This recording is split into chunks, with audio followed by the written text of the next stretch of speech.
변동성의 그 한 중심에는 역시나 반도체, AI 관련 종목들이 있을 것 같습니다. 특히나 삼성전자, SK 하이닉스. 한 달 사이에요. 거의 뭐 고점과 비교하자면 절반 가까이 내려온 그런 모습입니다. 이전에도 계속 AI 고점론, 거품론 이런 얘기들 많았잖아요. 어떻습니까? 그에 대한 해석이 좀 달라지는 겁니까? 사실 어제 마이크로소프트하고 이제 오늘이죠. 사실 마이크로소프트하고 메타, 그 페이스북 기업의 영업이익 영업이익이라든지 실적이 나왔는데 예. 지난 분기 실적이죠. 마이크로소프트 같은 경우에는 클라우드 사업 같은 것도 잘 되면서 실적이 좋거든요. 실적이 좋다라는 이야기는 어떤 거냐면 AI라든지 이런 것들이 실효를 고 있는 것이 아니야. 영업이익 역시 뭐 시장의 전망치를 약간 그러니까 상회하면서 마이크로소프트 같은 경우는 괜찮은 거 아니냐라는 의견이 나오고 있지만 또 메타 같은 경우에는 매출은 늘었지만 어떻게 보자라고 하면은 그 영업이익 같은 게 좀 수익성 같은 게 좀 떨어졌거든요. 수익성이 떨어지고 자본 지출 우리가 데이터 센터 같은 걸 더 많이 짓겠다는 의견을 하다 보니까 이게 수익성이 날 것이 그런 이야기가 어떤 거냐면 이렇게 큰 기업에서도 좀 의견이 엇갈리고 있다라는 말씀 좀 드려야 될 것 같고, 그러니까 AI 고점론, 뭐 반도체 고점론이란 것은 이제 데이터 센터 수요라든지 이런 것들이 지속될 것이냐에 대한 큰 맥락이라고 보시면 될 것 같은데, 대형 기업들 역시 일부 기업들은 굉장히 성과가 잘 나고 있고 또 다른 기업들은 성과가 안 나고 있으니까 이것이 어떻게 갈지에 대해서 조금 사람들이 불확실해하는 측면들이 분명히 있는 것 같다는 말씀 드릴 수 있을 것 같고요.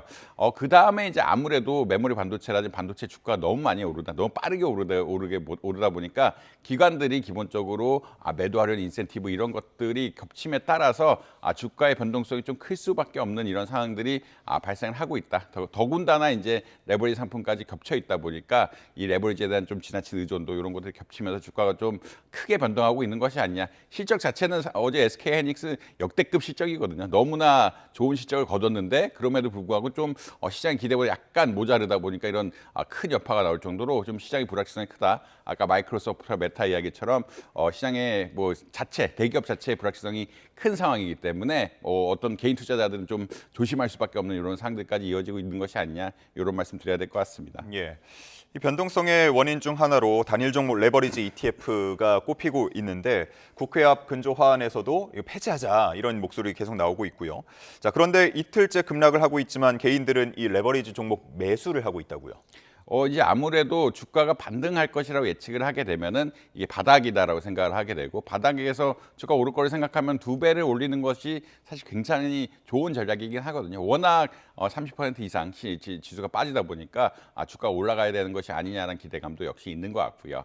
이 역시 있는 그런 이야기는 어떤 거냐면 내가 본 주식을 사는 것보다는 두 배 레버리지 상품 같은 것들을 사면서 주가를 그 흔히 말하는 수익성을 높이는 게 뭐 투자자로서는 합리적인 선택일 수 있다라는 말씀은 드려야 될 것 같습니다. 다만 이제 워낙 변동성이 큰 상황이라 아까 말씀드린 저 일반 레버리지 상품도 굉장히 많이 샀지만 어제는 인버스 상품도 굉장히 많이 샀거든요. 예. 인버스 상품 많이 샀다는 이야기가 어떤 거냐면 삼성전자라든지 SK 하이닉스 주가가 떨어지는데 투자를 하는 분들도 굉장히 많았다라는 이야기가 드릴 수 있을 것 같고 그만큼 시장의 바닥이 어디인지 혹은 바닥에 따라서 주가 반등할 것인지 또 떨어질 것인지에 대한 어떤 의견 역시 굉장히 많이 갈리고 있다라는 아마 말씀을 드려야 될 것 같습니다. 결국은 이 제도를 뭐 사실 이거 어떻게 해야 되느냐가 굉장히 핫 이슈긴 한데 아무래도 지금 투자한 사람들은 이미 주어진 상태에서 투자를 하고 있다. 주어진 상태에 투자를 하고 있다는 이야기는 어떤 거냐면 이미 레버리지 ETF는 내 투자 어떤 툴 안에 들어가 있는 상태에서 투자를 하고 있기 때문에 그리고 많은 어마어마한 지분들을 가지고 있기 때문에 이것을